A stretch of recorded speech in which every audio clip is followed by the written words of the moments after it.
நம்முடைய MNR pictures சார்பில் தயாரிக்கப்பட்ட வள்ளிமலை வேலன் பட பாடல் வெளியீட்டு விழா மற்றும் ட்ரெய்லர் வெளியீட்டு விழாவுக்கு வருகை புரிந்த நம்முடைய கலைத்துறையின் ஜாம்பவான்கள், பிரம்மாக்கள், உங்களை அத்தனை பேரையும் சந்திக்கின்ற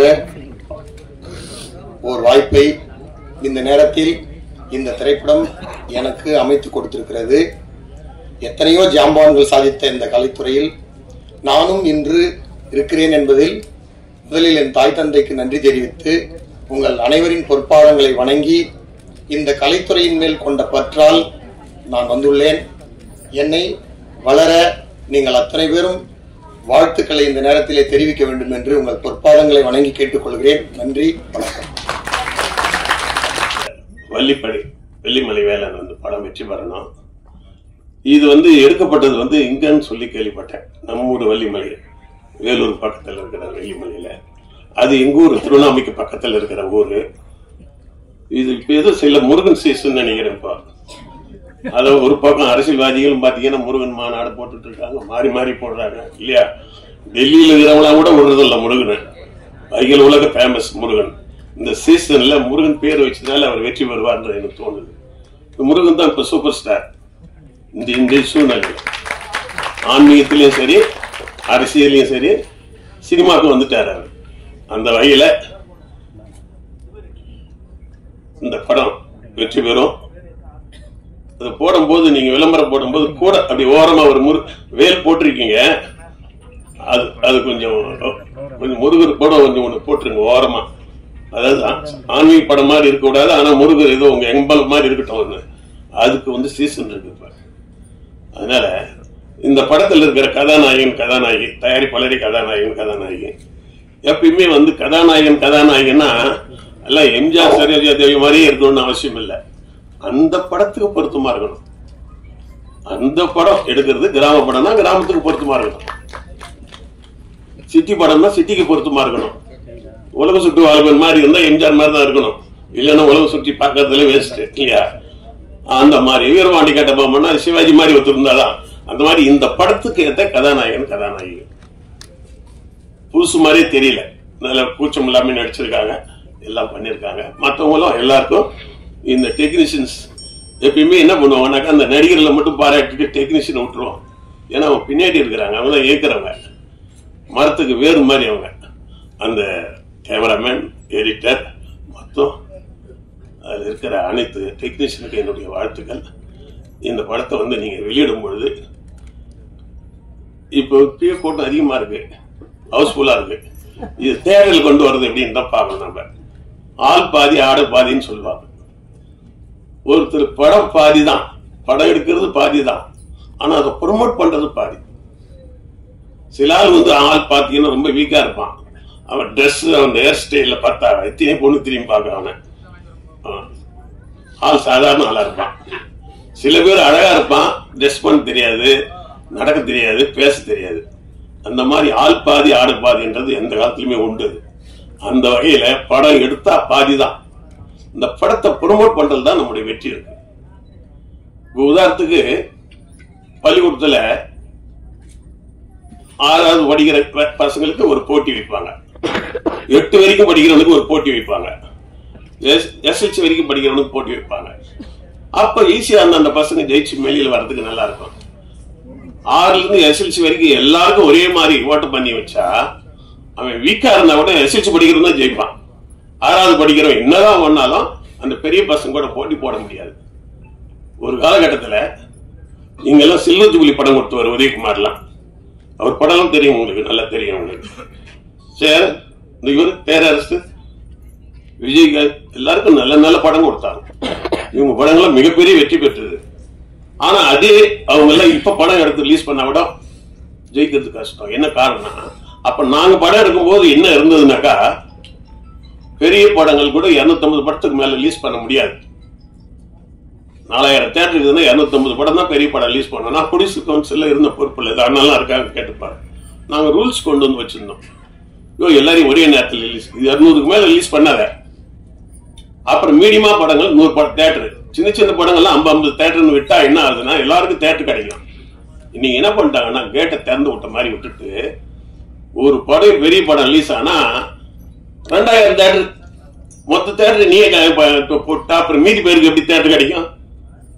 அப்ப நீ தேட்டர் போடுற அங்க போட்டு சமீபத்தில் ஒரு வெற்றி தேட்டர் நண்பர் அவர் ஓனர் சொன்னார், ஒரு படம் ஒண்ணு நல்ல படங்க சின்ன படம் போட்டேன், 2வது வாரம் நல்லா வந்தது, திடீர்னு ஒரு பெரிய படம் வந்துச்சு, அது தூக்கி போட்டேன். அந்த பெரிய படம் வந்துட்டா எப்பயுமே ஒரு பெரிய வசூல் வரும்னு போட்டோம், பார்த்தா அது 2 வாரம் கூட ஓடல, மறுபடியும் அந்த தூக்கி போட்டு சின்ன படத்தை தூக்கி போட்டு அது 4 வாரம் ஓடிச்சுன்றார். இது எப்படி ஆகி போச்சு பாருங்க. ஆக பெரிய படமும் சின்ன படங்களை ஒன்னா வர்றதை விட அழிவு சாதாரண விஷயம் இல்லை. அது எப்படின்னா 5 வயசு பையன்கிட்ட வந்து 40 வயசு பயில்வான் சண்டைக்கு போற மாதிரி. ஆக பெரிய படங்கள் வந்து நசுக்காம இருக்கணும்னா, ஒழுங்கா இருக்கணும்னா கண்டிப்பா வந்து பெரிய படங்கள் சின்ன படங்கள் வெற்றி பண்ணா, பெரிய படங்கள் வேணாம்னு சொல்ல, அது தனித்தனியா வரணும். ஜனவரியில பெரிய படங்களா வந்ததுன்னா பிப்ரவரியில சின்ன படம் வரணும், மறுபடியும் மார்ச்ல பெரிய படம் வந்து அது ஒண்ணுக்கு ஒண்ணு கிளாஷ் ஆகக்கூடாது. இப்ப பெரிய படம் இந்த மாசம் வராது ரூல்ஸ் அப்படி இருக்குன்னா சின்ன படத்தை கூடுவான் தேட்டருக்காரன், அவனையே வந்து தேட்டர் கொடுப்பான், அட்வான்ஸ் கொடுப்பான். நல்லா படம் ரிலீஸ் பண்ணும்போது உதய தேட்டர் 5 லட்சம், இவங்க 5 லட்சம் கொடுப்பாங்க. இவங்க அண்ணா தேட்டர், இவங்க சின்ன படம் தான், அண்ணா தேட்டர் இவங்க அபிராமி எல்லாம் 5 லட்சம் கொடுப்பாங்க அட்வான்ஸ். இப்ப போய் நான் படம் எடுத்து வச்சிருக்கிறேன் கேட்டா எங்கிட்டே காசு கேட்கறான், தேட்டருக்கு முன்பணம் கொடுக்கணும்னு கேட்கறான். அதே டைரக்டர் தான் அதே இட்டு கொடுத்துருவாங்க. என்ன காரணம்னாக்கா மொத்த இப்போ கதவை திறக்கிறோம், பெண்களுக்கு வந்து ஒரு பக்கமா போங்க, ஆண்கள் ஒரு பக்கமா போங்க, குழந்தைகள் ஒரு பக்கம். பள்ளிக்கூடம் விட்டாங்க என்ன எப்படி கொடுறாங்க ஸ்கூல்ல, சில்ட்ரன்ஸ் சின்ன பசங்க எல்லாம் விட்ட பிறகுதான் அப்புறம் பெரிய பசங்களுக்கு டோர் திறந்து விடுறாங்க. ஏன்னா ஒன்னா போனா சின்ன பசங்களை மெரிச்சிடுவாங்க எல்லாரும்.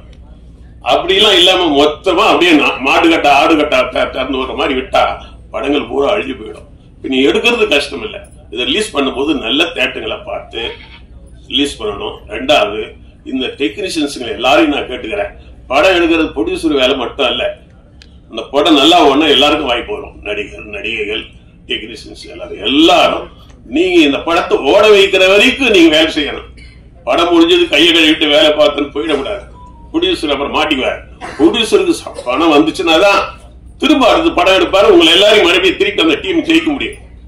அதனால இந்த டெக்னீஷியன்ஸ் எல்லாம் இந்த படத்தை கொஞ்சம் நேரத்துல போட்டா கூட அதை ப்ரொமோட் பண்ணி அழகா டெவலப் பண்ணி வெளியில வெற்றியை கொண்டு வரது தான் இருக்கு. பாதிதான் நீங்க ஜெயிச்சிருக்கீங்க படம் எடுத்ததுல, ஆனா இந்த காசை எடுத்தாதான் நீ வெற்றி பெற்ற மாதிரி அர்த்தம். ஆகவே இந்த காசை திருப்பி எடுங்க. இது மறுபடியும் எல்லா இடத்துலயும் பேசும்போது சொல்லுவேன், இந்த சின்ன படங்களை அவங்க எப்பயுமே தூக்கி விடுறது யாருன்னா பத்திரிகையாளர் தான். அவங்க பருதா போட்டு தூக்கி விட்டுருவாங்க. ஆனா அவங்களுக்கு ஒரு பாலிசி இருக்கு. பெரிய ஆளுங்கிட்ட சரி ஏதோ பெரிய பெரிய படம் எடுக்கிறீங்க 2 கவர் கொண்டு வாங்கிக்குவாங்க. சின்ன ஆளுங்கிட்ட அதிகமா டிமாண்ட் பண்ண மாட்டாங்க, தூக்கி விட்டுருவாங்க அவங்க. ஏன்னா அவங்களுக்கு ஒரு ஐடியா இருக்குல்ல, என்னெல்லாம் சின்ன படங்கள் தான் நிலை சொல்லி சுந்தராஜன் போன்றவர்கள்லாம் என் படத்தை பத்தி ரொம்ப அதிகமா சொல்லி கூடுதலாவே சொல்லிடுவார். எப்படி இருக்குதுன்னாக்கா சூப்பர் சூப்பர், அவன் வந்தாலும் இங்க பெரிய ஆளா போயிடுவான்னு ஓவரா சொல்லி என் படத்துக்கு வியாபாரம் உருவாக்கி கொடுத்தார். இந்த பிஆர்ஓங்களோ பத்திரிகையாளர்களை நினைச்சா சின்ன படங்களை ப்ரூஸ் பண்ணலாம். இந்த படம் வெற்றி பெறணும், திரும்ப நீங்க படம் எடுக்கணும். இதுல இருக்கிற ஒரு தடவை முதல் போட்டா திரும்பி அந்த முதல் வந்தாதான் அடுத்த படம் எடுக்க முடியும். ஒவ்வொரு தடவையும் முதல் போட்டுக்கிட்டுன்னு வச்சுக்கா, போயிடுச்சுன்னா திருப்பி ஊர் பக்கமே போக முடியாது. வாகனம் எல்லாம் கொடுக்கலாம், ஊர் பக்கம் சேர மாட்டோம். அந்த வகையில் இந்த படம் வெற்றி பெறணும், இது அனைவரும் நல்லா வரணும் அப்படின்னு கேட்டுக்கிறேன். தயவுசெய்து மன்னிக்கணும், நான் ஒரு அவசரமான வேலைக்கு போறதுனால்தான் நான் கட்சிக்கு வந்து கேட்க முடியல. எல்லாரும் பேச்சும் இருக்காங்க, எல்லாரும் பேசுவாங்க, நல்லா பேசுவாங்க. வெற்றி வணக்கம். வள்ளிமலை வேலன் இந்த படத்தோட மியூசிக் டைரக்டர் நான். இது ஒரு கிராமிய சப்ஜெக்ட். இது ஒரு 2 சாங்ஸ் 2 சாங்ஸ் நான் கம்போஸ் பண்ணியிருக்கேன். ஒன்று மாண்டேஜி, ஒன்று அப்பா சென்டிமெண்ட்.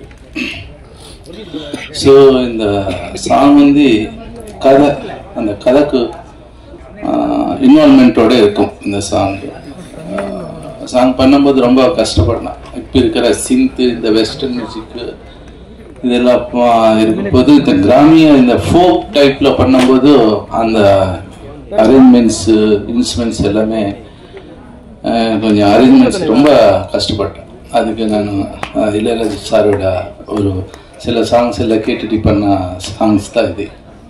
ஸோ இது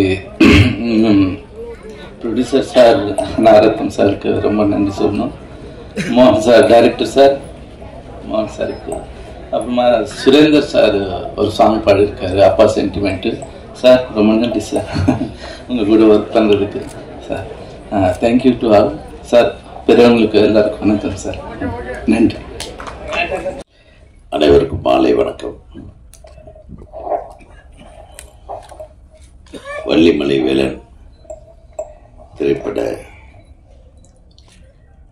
ஆடியோ ரிலீஸ் மற்றும் ட்ரெய்லர் வெளியீட்டு விழாவுக்கு வந்திருக்கும் அனைவருக்கும் எனது வாழ்த்துகள்.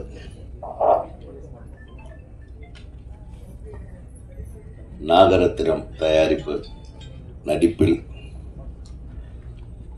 நம்ம இயக்குனர் எஸ். மோகன் அவர்களுடைய இயக்கத்தில் பாட்டு பார்த்தேன். பாட்டு ரொம்ப நல்லா தான் இருக்கு. இந்த அப்பா பாட்டு ரொம்ப டச்சிங்காக இருந்தது. அப்பா பாட்டு எழுதுனது யாரு?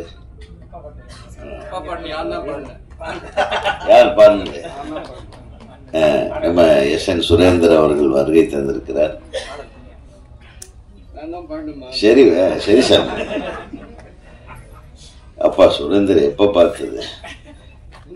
என் படத்துல 5 விரல் கெஞ்சதடி பாட்டு பாடினார் ஒரு தடவை. நான் என்னுடைய முதல் படத்துல நான் இவருக்கு பாட வாய்ப்பு கொடுத்தேன். அப்ப தெரியாது இவருதான் விஜய்க்கு மாமான்னு நல்லா தெரியாது.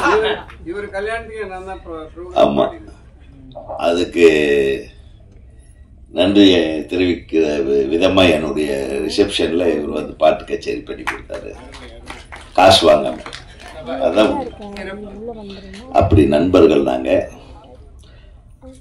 ஸோ பார்த்தீங்களா, சினிமா இவ்வளவு அழகான லிங்குகள் இருக்கு பாருங்க, இது அழகான உறவுகள் இருக்கு. அதனால போற போக்குல எல்லாம் பண்ணுங்க பண்ணுங்கன்னு சொல்லிட்டு போறதில்ல, பண்றதுக்கு வழியே சொல்லணும். அந்த இதுக்கு முன்னாடி பேசிட்டு போனார் என் அன்பு சகோதரர், குடும்ப படங்களை தயாரித்து இயக்குவதில் பெயர் போன திரு வி. சேகர் அவர்கள் சொன்னார். அவர் படம் பண்ணுறப்போ இருந்த சூழ்நிலை, இப்போ படம் பண்ணுறப்போ இருக்கிற சூழ்நிலை, அப்போ படம் வெளியாகிறதுல இருந்த சூழ்நிலை, இப்போ இருக்கிற சூழ்நிலை, இது காலங்காலமாக மாறிக்கிட்டே இருக்கும். ஆனால் இப்போ ரொம்ப மோசமாக மாறி இருக்கு. அதான் மேட்ரு. எல்லாரும் இதெல்லாம் நீங்கள் கரெக்ட் பண்ணணும்னு அவர் சொல்லிட்டு போயிட்டார். அதே மாதிரி பத்திரிகையாளர் சங்க தலைவர் திரு சுபாஷ் அவர்கள், அவர் வந்து இப்படியெல்லாம் இருக்கு, பாப்கார்னுக்கு தான் மெயின் என்ட்ரன்ஸே, பாப்கார்னு கடைகள் வழியாக தான் கூப்பிட்டு போகிறாங்க, அப்புறம் வரும்போது திருப்பி ஹோட்டல் வழியாக கூப்பிட்டு வராங்க, எல்லாம் காட்டுவாங்கப்பா. நம்ம அதுக்கெல்லாம் மயங்கக்கூடாது. அப்புறம் இந்த சினிமாவை வந்து சினிமா சம்பந்தப்பட்ட ஆள்கள் எதுவுமே அனுபவிக்கிறது இல்லை. சினிமாவுக்கு சம்பந்தம் இல்லாமல் இதெல்லாம் யார் பண்ண வேலை? இதெல்லாம் கவர்மெண்ட் பண்ண வேலைங்க. கவர்மெண்ட் தான் வந்து இதுக்கு துணை நின்று இது எப்படி கரெக்ட் பண்ணணும்னு செய்யணும், எந்த கவர்மெண்டா இருந்தாலும். சினிமாக்காரனுடைய வியாபாரத்தை சினிமாக்காரன் பார்க்கணும். அரசியல்வாதி வந்து சினிமா வியாபாரம் பார்த்தா சரியாது, அது இப்படித்தான் இருக்கும். அதையே ஓப்பனா சொல்ல மாட்டேன்றீங்க. சினிமாக்காரன் அந்த காலத்துல நம்ம திரைப்படங்கள், ஒரு இயக்குனர், உதவி இயக்குனர்கள் உட்காந்து கதை பண்ணுவோம். தயாரிப்பாளர் கதை ரெடிங்களா, அவுட்லைன் ஹீரோ கிட்ட சொல்லிட்டீங்களா? ஹீரோ அவ்வளவு சீக்கிரம் கதையெல்லாம் ஓகே பண்ண மாட்டாங்க. அப்புறம் ப்ரொடியூசர் கேட்பாரு, எல்லாம் எல்லாருமே கேட்பாங்க. அப்புறம் எங்க சில ப்ரொடியூசர்கள் எதுக்கும் ஒரு வார்த்தை, நம்ம டிஸ்ட்ரிபியூட்டர்கிட்ட ஒரு தடவை ஒரு நாள் சொல்றீங்களா பாரு. அந்த டிஸ்ட்ரிபியூட்டர்களுக்கு கூட அந்த கதை ஞானம் இருக்கு. ஆக மொத்தம் எல்லாரும் ஒரு குடும்பமா இருந்து உருவாக்கின கதைகள் மட்டும்தான் இன்றளவுக்கும் பேசப்படுகிறது. இன்னைக்கு உதயகுமாருக்கு ஒரு பேர் இருக்கு, அல்லது உதயகுமார் இந்த மாதிரி வெற்றி படங்களை கொடுத்தவர், வி. சேகர் வெற்றி படங்களை கொடுத்தவர், பேரரசு அவர்கள் வெற்றி படங்களை கொடுத்தவர் அப்படின்னு ஏன் சொல்றாங்கன்னா, அந்த படத்தை எடுத்தவன் மட்டும் லாபம் இல்லை, நடிகருக்கு லாபம், டைரக்டருக்கு லாபம், தயாரிப்பாளருக்கு லாபம், டிஸ்ட்ரிபியூட்டருக்கு லாபம், தியேட்டர்ல போட்டவனுக்கு லாபம், பார்த்தவனுக்கு மனதளவுக்கு சந்தோஷப்பட்டது ஒரு மிகப்பெரிய லாபம். இத்தனை பேர் லாபம் சம்பாதிச்சதுனாலதான் அந்த படத்தை எடுத்த இயக்குனரோ, அந்த படத்தை தயாரித்த தயாரிப்பாளரோ, அந்த படத்தில் பணியாற்றிய கலைஞர்களுக்கோ, தொழில்நுட்ப கலைஞர்களுக்கோ இன்றளவுக்கும் பேர் இருக்கிறது. இப்போ இது எப்படி ஈக்குவலா டிஸ்ட்ரிபியூட் ஆச்சு? அதுக்கு பத்திரிகையாளர்கள் தான் மெயின். ஒரு படத்தை நான்லாம் வந்து சின்ன கவுண்டர் படத்தை எல்லா பத்திரிகையாளர்கிட்டையும் இன்டர்வல் வரலும் கதையை சொல்லிட்டேன். எங்க கூப்பிட்டு பொள்ளாச்சியில் ஒரு ரூம் போட்டு எல்லாத்துக்கும் ஒரு 40 பேர் இருப்பாங்களா? எப்படி நம்ம 20 பாருங்க கணக்கா சொல்றாங்க. அத்தனை பேருக்கு கதை தெரியும். இன்னைக்கு எந்த டைரக்டராவது ஓப்பனா கதையை எவனாச்சும் சொல்ல முடியுமா? சொல்லுங்க. அது யாருகிட்ட சொல்லியிருக்கேன்? என்னுடைய பத்திரிகை நண்பர்களை பத்தி எவ்வளவு கண்ணியமானவர்களாக இருந்தோம். அப்ப இன்னைக்கு இல்லையா? இன்னைக்கு ஒரு சிலர் கண்ணியமாக இல்லை. அதனால மத்தவங்க கண்ணியமா இருக்கிறதா இருக்கக்கூடாதான்னு தெரியாத கன்ஃபியூஷன்ல இருக்காங்க. சினிமா எங்க சரி செய்யப்பட வேண்டுமோ, ஒரு சினிமாவுக்கு வந்து அந்த காலத்துல சொல்லுவாங்க, இந்த பராசக்தியே எடுத்துங்க, ஒரு 10-15 நாள் ஷூட் பண்ணிட்டு இந்த படம் எல்லாம் வேண்டாம் அப்படின்னு ஏவி மேய்ப்பு செட்டியார் சொல்லிட்டார். சிவாஜி வேண்டாம், இந்த படத்தை அப்படியே தூக்கி போடுங்க. அப்புறம் இன்னொரு இணை தயாரிப்பாளர், அவரு பேர் என்ன, பெருமாள் முதலியார், அவர் வந்து படத்தை பார்த்துட்டு இல்ல சிவாஜி தான் இருக்கணும், இந்த படத்தை திருப்பி எடுக்கணும். அப்படி ஒரு கருத்து மோதல்கள் வந்து அதன் விளைவாக ஒரு நல்ல விஷயங்களை, ஒரு நல்ல ரிசல்ட்டை கொண்டு வந்து ஒரு படத்தை உருவாக்கின காலங்கள் வேற. இன்னைக்கு தயாரிப்பாளருக்கு என்ன அவங்க படம் எடுக்கிறாங்கன்னு அவர்களுக்கே தெரியல. பெரிய படங்கள் இருக்கிற தயாரிப்பாளர்கள் அப்படி தெரிஞ்சுக்கணும்னு ஆசைப்பட்டாங்கன்னா அவங்க படம் பண்ண முடியாது. புரியுதா? இப்ப யாருக்கு தெரியும்? ஆண்டவனுக்கு தான் தெரியும். அப்படி இல்லை. சின்ன படங்கள் அவன் வந்து அந்த தொப்புள் கொடியிலிருந்து அப்படியே போட்டு வளர்த்து எடுத்து அது எப்படியாவது ஒரு கதை பண்ணணும், இப்படி ஒரு கதை பண்ணணுன்னு அவன் தவம் இருந்து கொண்டாந்து அது ஒரு நல்ல படத்தை ஒரு நல்ல தயாரிப்பாளர் கிடைச்சி பல கஷ்டங்களுக்கு நடுவில் ஒரு படத்தை தயாரித்து முடிச்சவனுக்கு தியேட்டர் கிடைக்கிறது இல்லை. தியேட்டரு இந்த மாதிரி தியேட்டர் கிடைக்காததுக்கு காரணம் என்ன? இந்த டிக்கெட் வைக்கிறதுக்கு காரணம் என்ன? ஏன் அது இதையெல்லாம் சரிப்படுத்தக்கூடிய ஒரே ஒரு ஆள் சினிமா இண்டஸ்ட்ரியில அரசாங்கத்தையும் விட தயாரிப்பாளர் தான். இன்னைக்கு அந்த தயாரிப்பாளர் சங்கம் எப்படி இருக்கு பாருங்க, பாவமா இருக்கு. தயாரிப்பாளர்கள் சங்கம்ன்றது எப்படி இருக்கணும்னா எல்லா சங்கத்துக்கும் தலைமை தாங்கிற ஒரு அற்புதமான அவங்க வந்து முடிவு பண்ணுங்க. தயாரிப்பாளர் தாங்க எல்லாத்துக்கும் தலைவர் ஒரு சினிமாவுக்கு. ஒரு மிகச்சிறந்த தயாரிப்பாளர்களா தான் சொன்னேன். அந்த காலத்துல வந்து நான் எடிட்டிங் பண்ணிட்டு இருந்தேன்.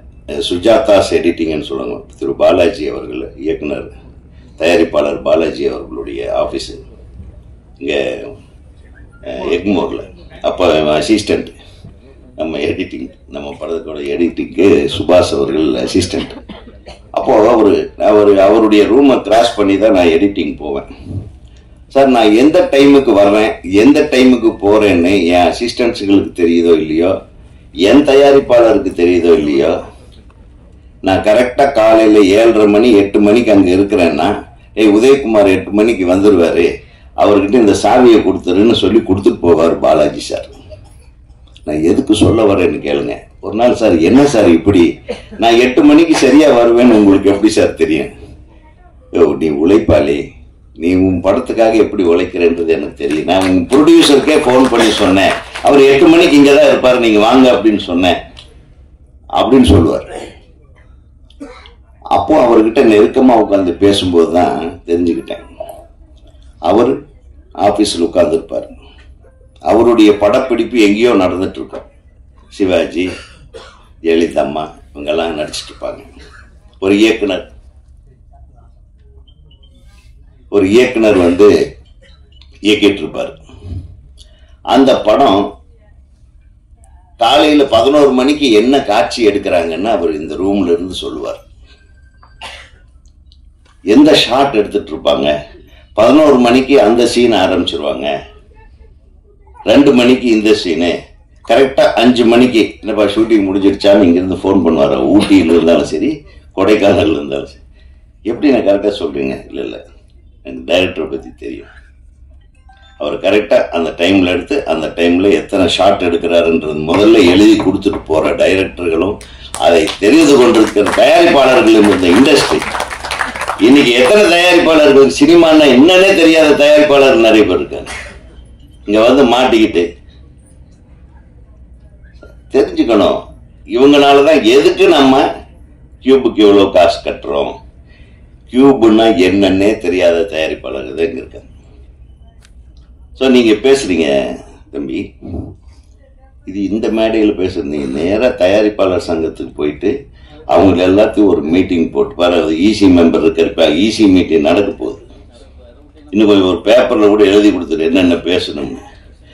ஸோ சினிமா காப்பாற்றப்பட வேண்டும். நான் என்ன சொல்ல வரேன்னா, நானும் ஈசி மெம்பராக இருந்தேன். ஒரு 10-15 ஒரு 5 தடவை 4 தடவையோ இருந்தேன். 5ஆவது தடவை இருந்தால் தான் திருப்பி என்ன நிற்க முடியும், இல்லைன்னா நிற்க முடியாதுன்னு சொல்லி என்ன விரட்டி அடிச்சாரு.